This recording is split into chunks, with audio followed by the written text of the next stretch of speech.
they were as soon as she saw them. Twin Genet Caro engine pods, all the way from Paris. Her parents' ship had been powered by pods like those. Anna's father had always said they were the best aero engines ever built. They had carried the aerial merchant vessel Mermaid uncomplainingly along the bird roads for the whole of Anna's childhood. And it had not been the pod's fault when the wind changed unexpectedly above the Tannhauser Mountains one day, and they were choked with the fine ash from a volcano. Even then, they could have been fixed. Anna's parents had steered the ship safely down to the little traction town with a good air harbour and set to work. But before they could finish the repairs, a storm swept down on the town, and in the heart of the storm came Archangel, the hammer of the high ice, the greatest predator city of the north. Anna had caught one dreadful glimpse into the city's furnace-lined gut as its huge jaws hinged open.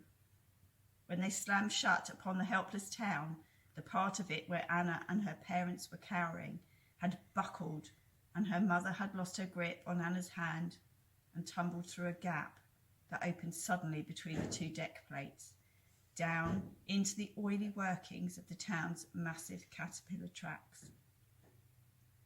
The tracks had been moving at full speed and had crushed Anna's mother in an instant. But they could not pull the town free of Archangel's jaws, and it had been dragged backwards into the city's gut amid a cacophony of machinery and stressed metal. It was so loud that Anna had not even been able to hear her own screams as Archangel's soldiers separated her from her father and dragged them off to join the other slaves. Ever since, she had lived in Archangel's belly, while it skated endlessly across the ice sheets on its huge runners. She had lost everything. Even her name had been replaced with the number K420. She had become one of the countless thralls who serviced the dismantling machines and huge engines. Thralls was what they called their slaves in Archangel. Anna supposed that the people who lived on the city's warm and comfortable upper tiers thought it sounded nicer. And now Archangel had eaten yet another town, and Anna's work gang had been detailed to sort through the mounds of salvage that had been thrown off it, so the giant saws and cutting torches and mechanical pincers could start ripping its upper works apart. It was in one of those mounds that Anna found the engines. There were a lot of old machinery there, probably the contents of some air chandler's store. Most of it was junk, and the two engine pods lay side by side among it, rusty and dusty and missing their propellers, so that anyone who hadn't lived aboard an airship might not have known what they were at all. But Anna knew. She wiped the grime off a brass plaque with the cuff of her overalls, and there was the maker's logo, the curly-tailed dragon she had liked so much when she was little.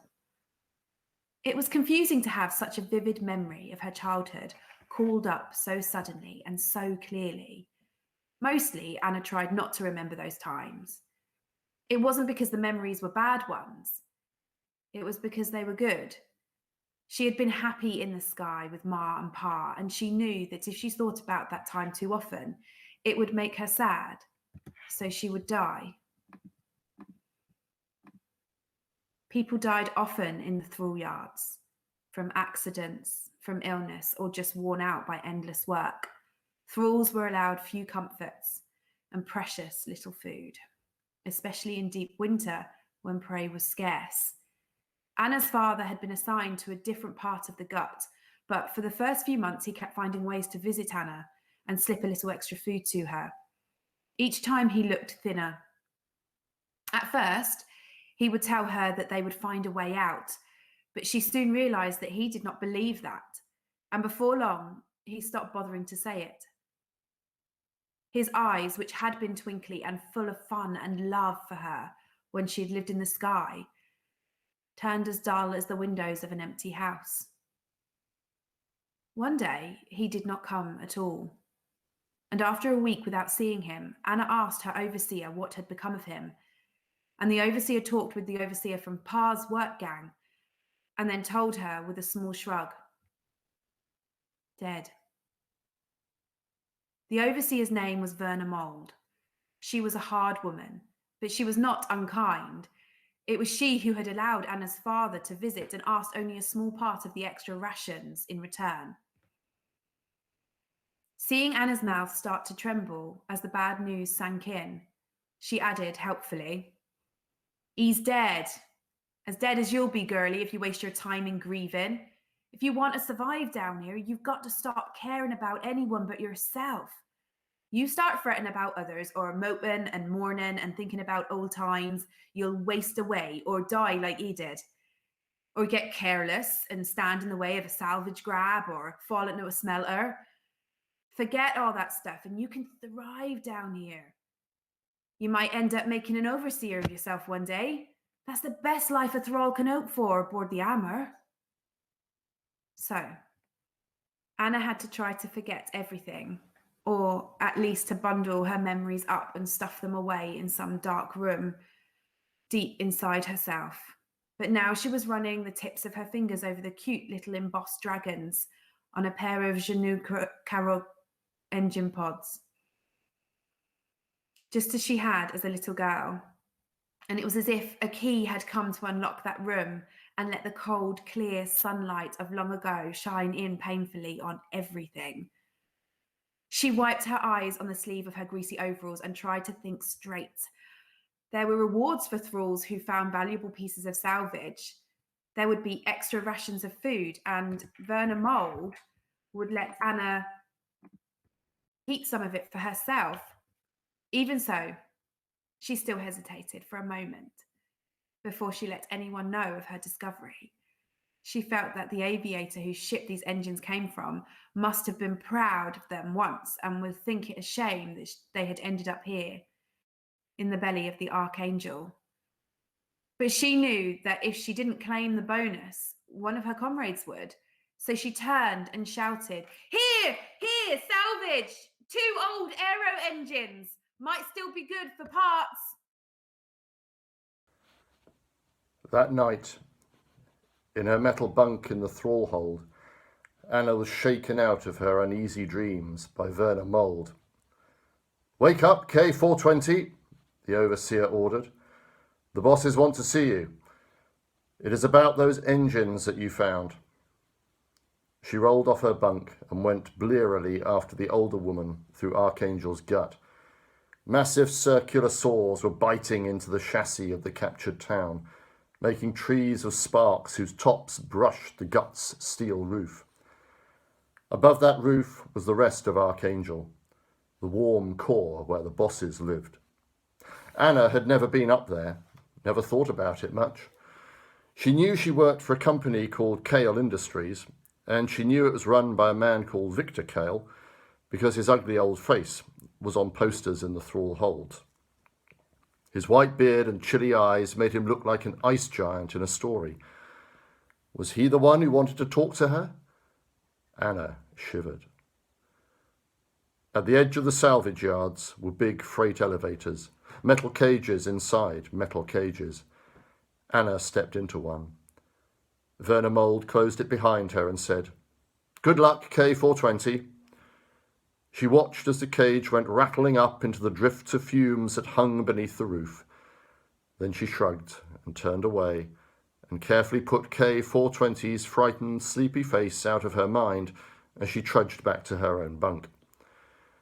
She had known other thralls who had been summoned up top, and none of them had ever been seen again. When the elevator reached the next level, Anna found 2 Kale Industries security men waiting for her.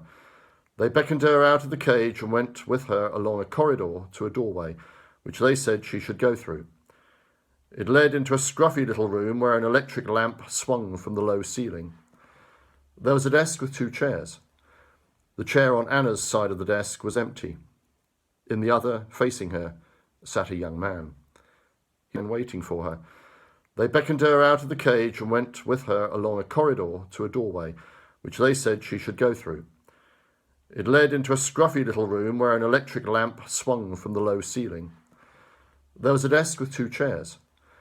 The chair on Anna's side of the desk was empty. In the other, facing her, sat a young man. He wasn't much to look at, with his wan, bony face and limp red hair, but he was wearing fur-lined silk and rings on his fingers, and a look that let Anna know he was from one of Archangel's ruling families.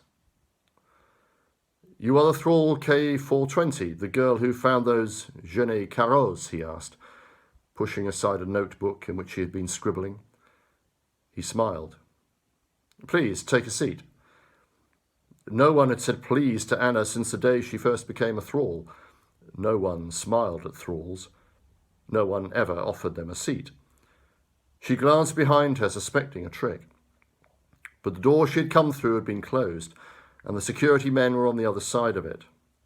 And the young man said again, "Sit down, please." Warily, Anna seated herself on the seat he kept pointing at. She saw his face twist in dismay as the stench of her filthy overalls and unwashed body crept across the desk and up his nostrils. "Great gods," he muttered, and then, recovering, "It is about those engines." "I didn't mean no harm," said Anna, who still assumed that she had done something wrong.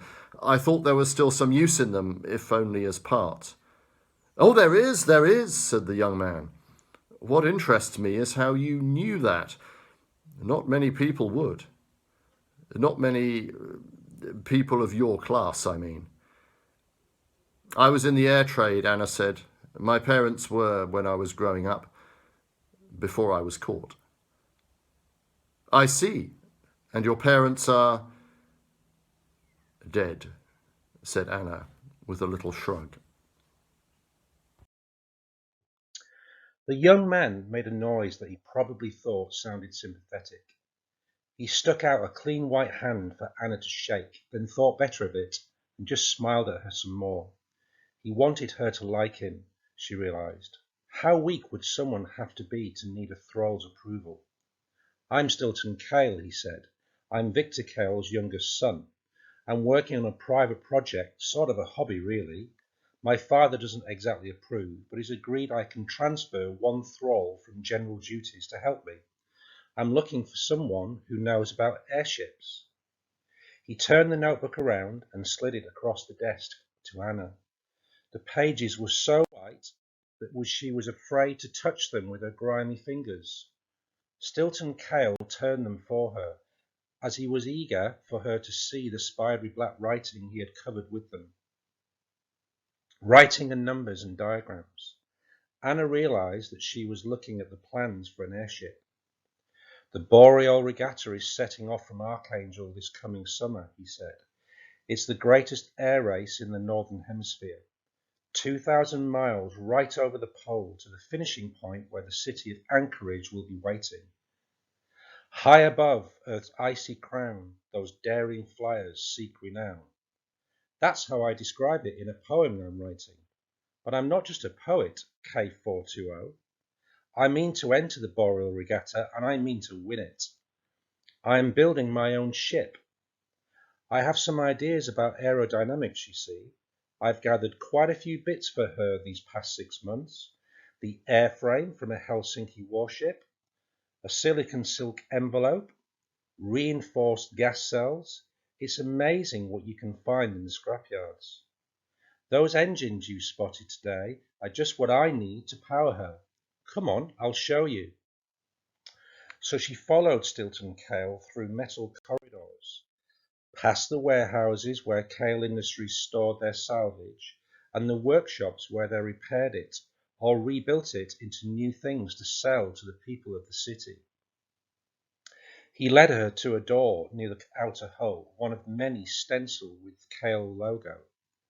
His pallid fingers skittered over the keypad of an old tech lock. The door opened, and Anna stepped through it into a space that she could tell at once was really big, even though it was in darkness. She could hear the wind skirling and whinnying somewhere nearby. In the dark beside her, Stilton touched a switch. Lights came on high above, and Anna saw that she was standing in a huge hangar with enormous doors at the far end. The frame of the new airship loomed above her like the skeleton of a metal whale. She let her eyes run over it, judging its lines, remembering other airships long ago, working out how this one would look when that frame was packed with gas cells and covered with an envelope. In her mind, she fitted on the gold-painted tail fins that she could see stacked against the wall. It was going to be a strange-looking ship, she thought, but strange in a good way, fierce and fast. It was going to be beautiful, and it was so long since she had seen anything beautiful that tears came into her eyes. She is called the Golden Arrow, said Stilton Kale. Anne walked all round the new ship, looking up, letting the shadows of the aluminium ribs fall across her face, while Stilton watched her. She sensed that he was eager for her approval. She studied the half-built gondola. That will catch the wind and slow her, she said. How many will be in the new crew? Just 2, he told her. Me and a co-pilot. That is one of the rules of the Boreal Regatta. No more than 2 flyers to each ship. You need a smaller gondola then. It doesn't need to be a house. There are ways of squeezing everything in. I can show you. Thank you, said Stilton. I'm so glad you're here. That's what I've needed, you see. Someone who really knows airships inside and out. My father lends me workers sometimes to help assemble the larger parts of the structure, but they're just stupid thralls. They don't have your knowledge, Miss, It took her a moment to realise that he wanted to know her name. Nobody had wanted to know her name for a long time. If they wanted her, they could call her by her number, which was stamped on the iron thrall collar round her neck. Fang, she said. Anna Fang. Well, Miss Fang, do you know how rudder controls work? Gas lines? Electrics? Anna had been 11 when Archangel ate her. She remembered helping Ma and Pa with little chores aboard the Mermaid. She remembered climbing out of the tail fins to scrape rust off the elevator cables. She remembered the smell of luft gas, and the gas cells were refilled at Airhaven docks. She had only dimly understood how those things worked. She'd just been copying what her parents did, but now she sensed an opportunity like a golden doorway in the air between her and Stilton Kale. This was her way out of the work gangs. She would have taken it even if she had never set foot on an airship. She nodded. Excellent, said Stilton. I'm going to inform Kale Industries that I'm transferring you to my private service. There's a spare storeroom next door to this hangar where you can live. We'll find you some new clothes and you can get yourself cleaned up a bit. He waited for her to thank him, but she did not say anything. It's all right, he promised. It won't be like the thrall yards. I'm not like your old overseers down there. I'm different. I don't belong in Archangel any more than you do. Not really. I'm better than this place.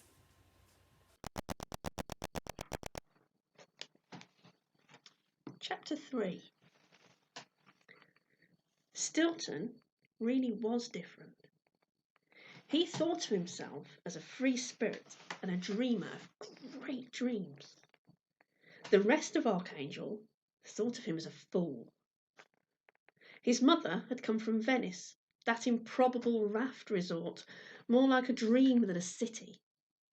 She had been sadly unsuited to life aboard the Hammer of the High Ice, and she had died when Stilton was only very small. But a few of her soft southern notions seemed to have seeped into the boy's blood. The books she had brought to Archangel with her had given him his love for poems. He was fascinated by the paintings that still hung in her former bedroom, like windows into a richer, finer world, where beautiful women were always gazing down from battlements, or sleepily accepting the love of heroes who had fought monsters and won battles, just to kneel adoringly before them. Romantic dreams of that sort had no place on Archangel, but Stilton dreamed of them anyway. Of course, the sensible Kale part of him knew that there were no monsters to fight, and that battles were dangerous and expensive and best avoided. But perhaps he could win fame and love in other ways, with his poetry, for instance, or by building a ship that could win the Boreal Regatta. He had always been good with machinery. Stilton sent a note to the Kale Industries Human Resources Department, and suddenly Anna was not Thrall K420 anymore, but Anna Fang, his personal mechanic.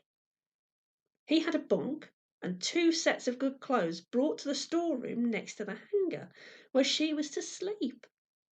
She was given access to a washroom nearby, where she cleaned the grease and lice out of her hair and scrubbed the filth of the salvage yards from her skin. Looking at herself in the metal mirror, that was like seeing her face for the first time. She was no longer the little girl who had vanished into Archangel's thrall holes. Stilton Kale had her heavy thrall collar removed and replaced with one so light that it was almost jewellery. Archangel never permitted a thrall to be freed, but some thralls were trusted to mingle with free citizens in the higher parts of the city. And her new collar showed that Anna had become one of them. On errands to the air chandlery, or in her odd free hours, she tried out the new sensation of walking alone like a free person along the busy streets and catwalks in Archangel's core. "Aren't you afraid I'll run away?" she asked Stilton while they worked on his ship. "Of course not. Where would you run to?" He had a point. It was winter. Archangel was cruising the fringes of the frost barrens, feasting on the carcasses of towns that had died of cold. The shuttered city rang like a great bell as ice storms beat against its armour. "You wouldn't run away anyway," said Stilton. "I remember how you looked when I first brought you here and you saw the golden arrow. People say there's no such thing as love at first sight, but there is. You want to see her finished as badly as I do."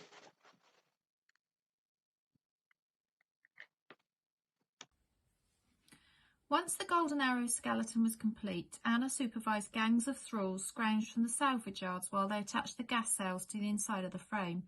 Then the envelope was fitted, acres of red silicon silk dragged over the ship's ribs, tightened with coat after coat of waterproofing dope. "It will have to be repainted," said Stilton Kyle. "She's called the Golden Arrow. She can't be red." "Red's a lucky colour in the sky," said Anna, who was confident enough to disagree with him by then. "Of course, I forget. You know the customs up there, the moods of the sky gods." "I wouldn't say that," said Anna. She had not thought about gods for a long time.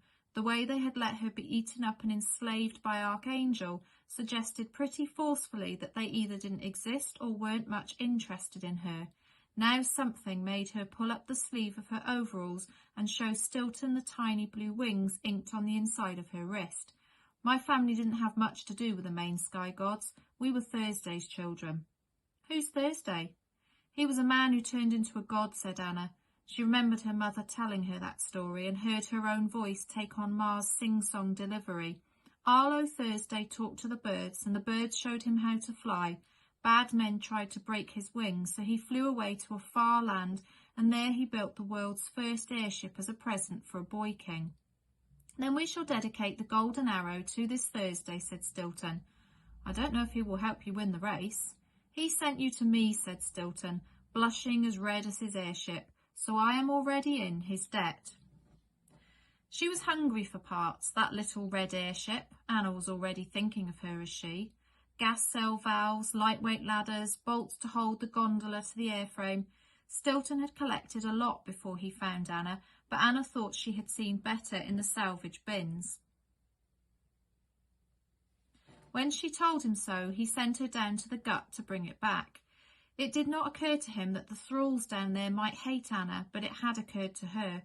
For the first few days and nights of her new life, she had thought a lot about the comrades she'd left behind. They hadn't been her friends, she'd been careful not to care about any of them, but it was troubling all the same to think of them still stuck down there, living the life her luck had lifted her above. She could not ask Stilton to rescue them all, or expect his family to listen to requests for better conditions for the city's thralls. If she asked, she might end up being sent back to join them. So, since thinking about them made her feel guilty, and the guilt could serve no purpose, she simply stopped. It was unsettling to ride the elevators down into the gut and walk among them all again. A lot of the thralls she passed didn't recognise her as K420 in her new clothes with 2 security officers walking behind her, but a few did.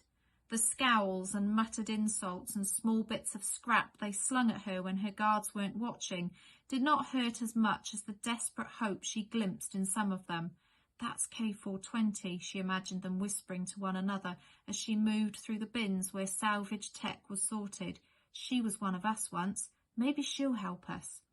She found some of the things she needed in the bins and sent for an overseer to arrange their transport up to Stilton's hangar. The overseer on duty turned out to be Verna Mould. The woman kept her head bowed, eyes down, as befitted a thrall from the gut addressing one from the corps. But once the guard stepped out of earshot, she turned to Anna with a terrible look of entreaty and said, "Can you get me up there? I was always good to you, girlie. You'll put in a word for me with the masters, won't you? I'm not as young as I was. It's getting too much for me down here." Anna looked away. "I don't care," she said. "You told me once that if I wanted to survive down here, I had to stop caring about anyone but myself, and I have. You're an overseer, Verna Mould. That's the best life a thrall can hope for, aboard the Hammer." "You've got a cold heart, you have," shouted Verna as Anna turned away. Her voice rose to a bitter shriek that made the guards take notice. "It's nobbut an old snowball, frozen hard inside your ribs," she yelled, while their leather truncheons knocked her onto her knees. It wasn't true, Anna told herself as the elevator carried her back up. She did care.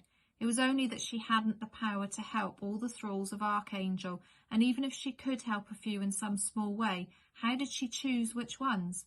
An evil like Archangel could not be fought that way by one young woman. She wished the Anti-Traction League would come in armoured airships full of bombs and rockets, smash Archangel to a standstill, and blast open the iron prisons of the gut. But all she said when she got back to Stilton was, "I found the valves we need and 20 fathoms of good cabling." And Stilton smiled at her and said, "You're wonderful."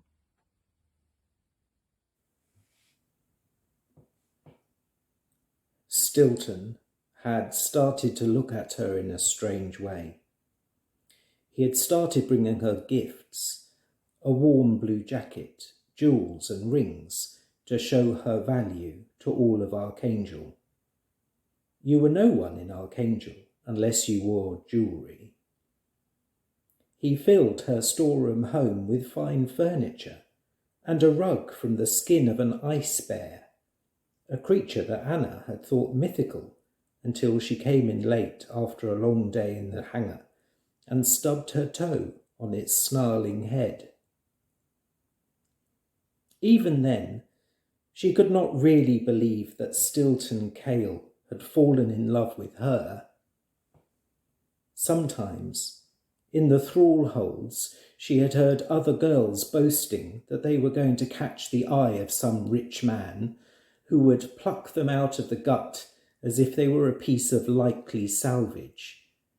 But she had never known it to actually happen, and she had certainly never imagined it happening to her. But here was Stilton, smiling his smiles at her, speaking all gentle, blushing as he passed her a piece of paper on which he had written his latest poem, which began, "O Anna Fang, I feel a pang whene'er I look at you." Anna hadn't the heart to remind him that her family name was pronounced more like Fung than Fang. Anyway, she thought that maybe Fang was a better name for the new Anna, the Anna that had emerged from the thrall holds, hard and sharp as a tooth. She did not return Stilton's love. She did not think she would ever love anyone. Her heart had frozen, down there in the thrall holds. She told Stilton so, and he said he understood, and that he would wait and hope, and perhaps one day she would come to love him as much as he loved her. Anna didn't think that he understood, but she said that he could wait and hope, if waiting and hoping was what he felt like doing. What else could she do? She was a thrall, and he was her master. She supposed that she would be glad that Stilton was treating her with respect, but somehow she wasn't. She thought it was another sign of his weakness. The more she saw of him, the more she felt her first impression of him had been right. It wasn't just his body that was spindly and spidery. He was a spindly, spidery soul. Still, she had to admit that Stilton was clever. His poems were truly bad, but he had a kind of genius with machines. She had known that ever since she saw him fix the first engine pods she had found. He had worked on them with the patience of a vet doctoring a sick animal, till they were better than they had been when they were new. Sometimes, while she watched him work, she almost liked him.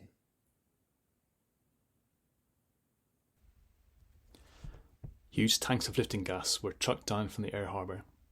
The gas bags were inflated one by one until the new airship rose slowly into the air, just high enough above the hangar deck for the tail fins to be fitted and the half-finished gondola to be rolled underneath and attached. Anna busied herself with the cables that would operate the rudders and the elevators. She threaded them through the eyelets in the envelope fabric, ran them down into the gondola, connecting them to the levers and pulleys that would operate them when the ship was in flight. The gondola bobbed gently as she moved around inside it, 6 feet above the hangar floor. The gas bags were not yet full, but the little airship was already yearning to fly higher. When they tested the engines, the hangar filled with a thunder so loud that Stilton clapped his hands over his ears, but Anna liked it. It wasn't like the din of city engines. There was music in that sound. If you listened carefully enough to hear past the sheer noise of it, it was the same music that had lulled her to sleep each night when she was little in her tiny cabin aboard the Mermaid. "It will be fast, this ship," she said, when the thunder faded.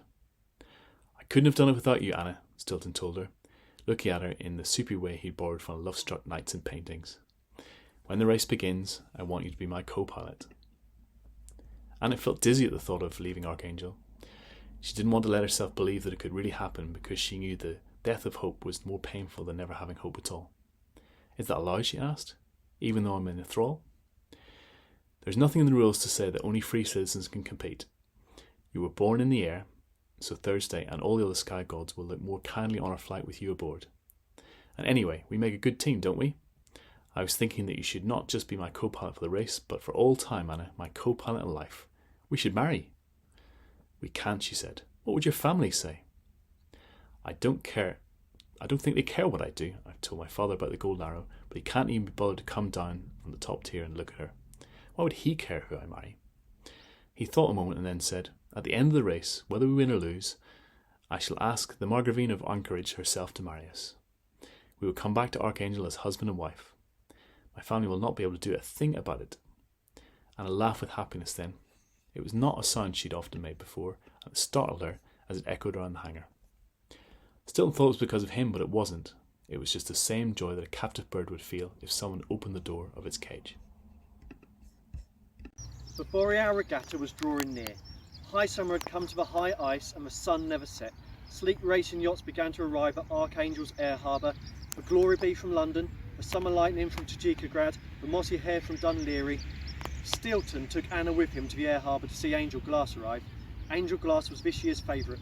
The guide conjurer of a jet stream, the greatest racer of the age and the only woman ever to win the Transglobal Cup. Her ship, the Aeronet, had the streamlined elegance of a predatory fish. When it docked, Stilton asked Anna, "Is it faster than our Arrow, do you think?" She looked seriously at it for a moment and said no. She didn't say it to please him, she felt it was true. The aeronet was prettier than their golden arrow, and she did not think it would be faster. The golden arrow was almost ready.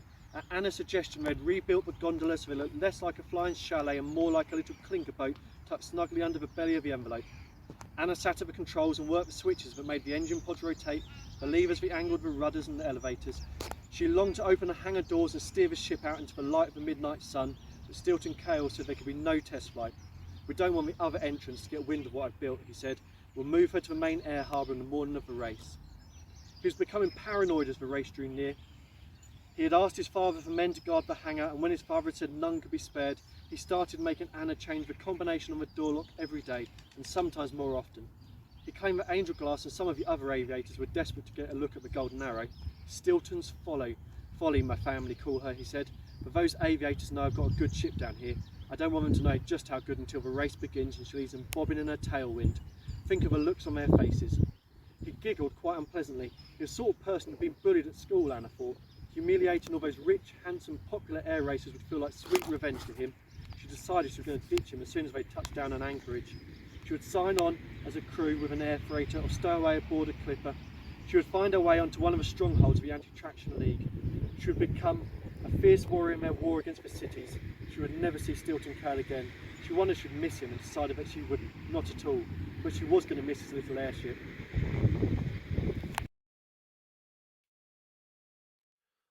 On the eve of the race, the director of Archangel held a grand ball. Stilton Kale bought a midnight blue dress for Anna, and she rode with him in a first-class elevator all the way to the top of the city. The windows of the director's ballroom had been unshuttered, and the ice lay outside, grey as moths' wings, in the nighttime dusk. Huge flues branched like the boughs of metal trees across the big room, warming the air with engine heat. Between the flues were glass houses where trees and flowers and ferns grew. Between the glass houses and on the little winding paths which wandered through them, the director's guests were gathered in chatty little groups, the women in gowns of every colour, the men in formal robes of black and grey. Racers and their co-pilots strutted and preened like exotic birds blown in on the south wind. Handsome Rex Hunting Tower of London, Dunleary's Niall Toomley, the Kreutzer brothers from the Dortmund conurbation. Angel Glass was the most beautiful creature Anna had ever seen, with her braided, honey-coloured hair and her long red leather coat. Anna followed Stilton while he went from one group to the next, laughing over loudly at the other racers' jokes while he waited for them to notice him. They never did. Looking up through a skylight, she saw a bird hovering in the clear air above the city. It was some sort of hawk, she thought, and it was just hanging there, sometimes making tiny adjustments to the angle of its wings and tail feathers to keep it balanced on the wind. I'll be free soon, she told herself. I'll be just like that bird. I'll fly where I please. I'll fly to the lands of the Anti-Traction League. I'll tell them what Archangel is like, and they'll give me bombs and rockets, and I'll come back and smash this place forever. Ah, Stilton, boomed a man's voice, and the man came with it, a big, red-faced, white-bearded old man with rich embroidery all over his black robes and not a flake of kindness anywhere in his face or eyes. Father, said Stilton. He bowed stiffly and stepped a little further away from Anna. You're still planning on entering this damned silly race in your damned silly airship, are you? Yes, Father. The Golden Arrow is to be moved up to the air harbour first thing in the... Then you'll be needing a co-pilot, I suppose? I have one, said Stilton, and waved vaguely at Anna. This is Thrall K420. She helped me with the construction. Victor Kale looked at Anna, but it seemed that thralls were made of some substance that his cold old eyes could not detect.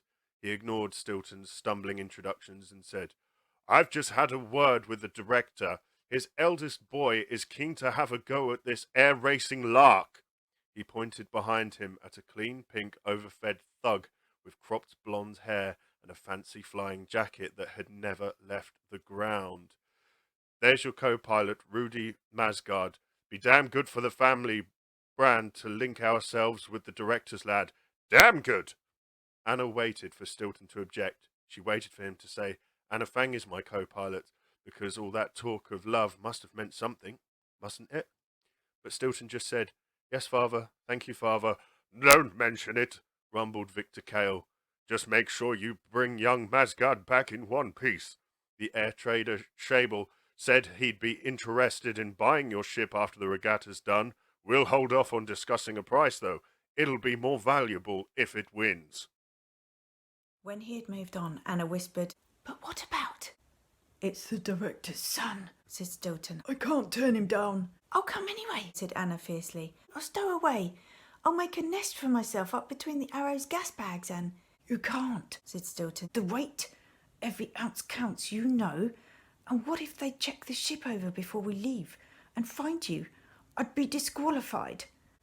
"But we were going to... when we get to Anchorage, you said..." "It will be all right," Stilton promised. She could feel his need to get away from her before Rudy Masgard or his father noticed him having this urgent, whispered conversation with a thrall. Although she had never loved or even much liked him, she still felt shocked at how easily he had betrayed her. "Wait here, K420, he said. "I won't be gone long." He left her there and went off to talk to Masgard. She cursed herself for being so upset. She had broken her own rule and let herself care, not about Stilton, but about his airship. He had been right about that. She'd fallen in love with that little ship the moment she saw it, and she loved it ever since with all the love in her frozen heart. She looked up at the skylight again, mainly to stop anyone seeing the tears in her eyes. The sky above the city was a deeper blue than before. The hawk had gone. Angel Glass stood in front of a huge mirror in the ladies' restroom, repairing the black wings of mascara that tilted upwards from the corners of her eyes. She didn't look round when Anna came in behind her. Perhaps she thought Anna was the attendant. "Stilton Kale's ship is much faster than people think," said Anna. That made the aviatrix look at her. "She has reconditioned Jeune Caro engines and a clever new compressor system that means she can change altitude quickly and easily without wasting gas," said Anna. "But Kale has only one thrall to help him. If his ship were to be damaged somehow, there's no way he could have her ready in time to join the race." She took the mascara pencil from Angel Glass and wrote a number on the mirror. "That is the code that opens the access door into Kale's hangar," she said. There were little linen towels in a basket beside the sinks. She used one to wipe the mirror clean. "There will be nobody around down there now." She threw the towel into the laundry bin and left, and Angel Glass watched her go. It was late, and the night had grown as dark as it was likely to. An eerie dusk lay over the ice, made eerier by the northern lights, which had chosen that moment to put on a rare summertime display. As the green veils swayed and glimmered above Archangel, the director's guests crowded to his windows to watch, debating whether this was a good omen or a bad one.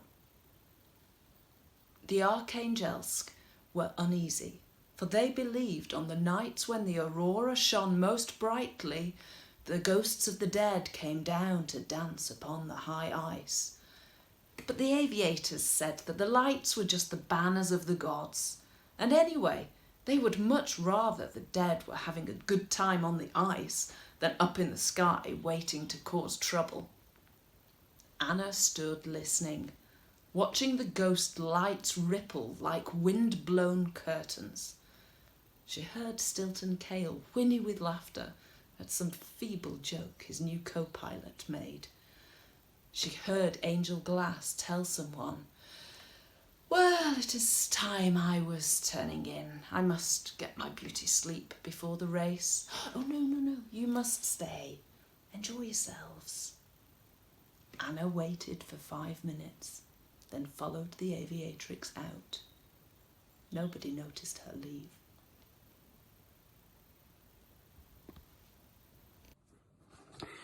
She took the public elevator down to the second tier and stopped in her quarters on the way to the hangar.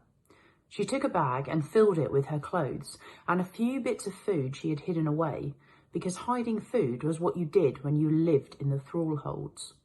Then she hurried through the empty corridors to the hangar. There was no way of telling whether anyone was inside or not. As she entered the combination into the lock, Anna hoped she had not misjudged Angel Glass. But the anaconda of the jet stream was already inside the hangar. She was standing under the golden arrow, looking up at its starboard engine pod, gripping a big wrench that she had taken from one of the open toolboxes. For a moment, Anna felt a cold terror that she had wasted too long packing and the sabotage had already been done, but the pod was undamaged. She closed the door very softly behind her and typed more numbers into the keypad beside it. Angel Glass seemed slightly surprised to see her, but she hid it well. "You were right, Thrall," she said. "She is a good ship." "She has the wrong name, though," said Anna. "I've never liked Golden Arrow." "Well, what would you like to call her?" "My father's ship was called the Mermaid," said Anna. "So I thought about calling this one Mermaid too. But she doesn't look like a proper mermaid. She's all made of bits and pieces. Once we landed on a raft city, someone told me they had a real mermaid in the museum there, and I made my ma take me just to look, but it was fake, just an old skate carved into a sort of figure with hair glued on. Ma thought I'd be disappointed, but I thought it was clever. It was called Jenny Hanover, so that's what I'm going to call this ship. Now she's mine. My Jenny Hanover." "Now she's yours," said Angel Glass. "Yes, I'm stealing her. I'm going to get in and start the engines, and you're going to release the mooring cables and open the hangar doors. That's why I needed you down here." "To help a slave escape," said Angel Glass. "I don't think so." "Oh dear," said Anna. "Then I shall have to raise the alarm. Everyone will be terribly shocked that the great Angel Glass has broken into a rival's private hangar, planning to nobble his airship." "I didn't break in. You gave me the combination." "I don't remember doing any such thing." "In the loos, upstairs, you stupid girl. You wrote it on the mirror. You said—" "I don't remember ever speaking to you before, Miss Glass." Angel Glass strode furiously towards her. Anna wondered just how far the other woman was prepared to go, wondered whether she was about to be attacked. But the aviatrix just dropped the wrench and keyed the number that Anna had given her earlier into the door lock. The door did not open. "You changed the combination." "It will only take a few moments for you to open the doors and release the cables," said Anna. "You wanted the Jenny out of the race, didn't you?" "She will be. I will fly her far away." "Is she fully fueled, provisioned?" "She's got enough fuel to get me away from Archangel, and I'm used to going hungry." The aviatrix gave an exasperated snort. She wasn't really pretty at all, thought Anna, not with that hard, angry look on her face. But she nodded and said, "Hurry then. Get aboard your ship, Thrall. Shall I show you how to release the cables?" "I know how to release the moorings, kiddo." Anna snatched up her bag and scrambled through the hatch into the fresh woodwork smell of the little airship's gondola. She turned on the cabin electrics, and the dashboard lights set green shadows in the hollows of her face. She watched Angel Glass move around the hangar, releasing the mooring cables, and listened to her own heart thud inside her chest. When she started the engines, people were going to hear and come running. And when they found the door locked, they were going to break it down. When they found her gone, they would launch pursuit ships. And she couldn't be completely sure that she had enough fuel and skill to stay ahead of them. She would be alone and hunted. Her life would be measured in desperate moments, but she would be free. So she switched on the engines, and their music drowned out the rumble of hydraulics as Angel Glass pulled the lever that opened the hangar doors.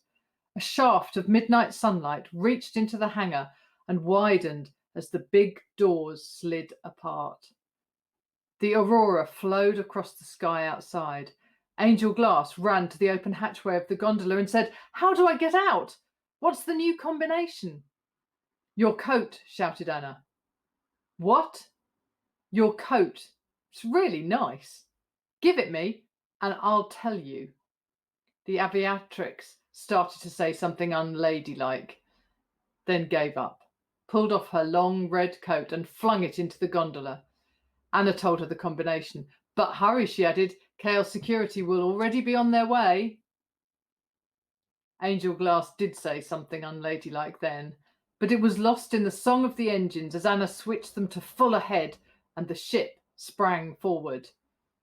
She had never steered an airship from its hangar before, but she had watched her ma and pa do it many and many a time. She felt as if they were with her, standing behind her in the gondola, watching over her as she worked the controls. The Jenny Hanover slipped out into the Arctic twilight, rising up and away from Archangel as fast as an airship could go, and the gods of the sky hung out their glowing flags to welcome her.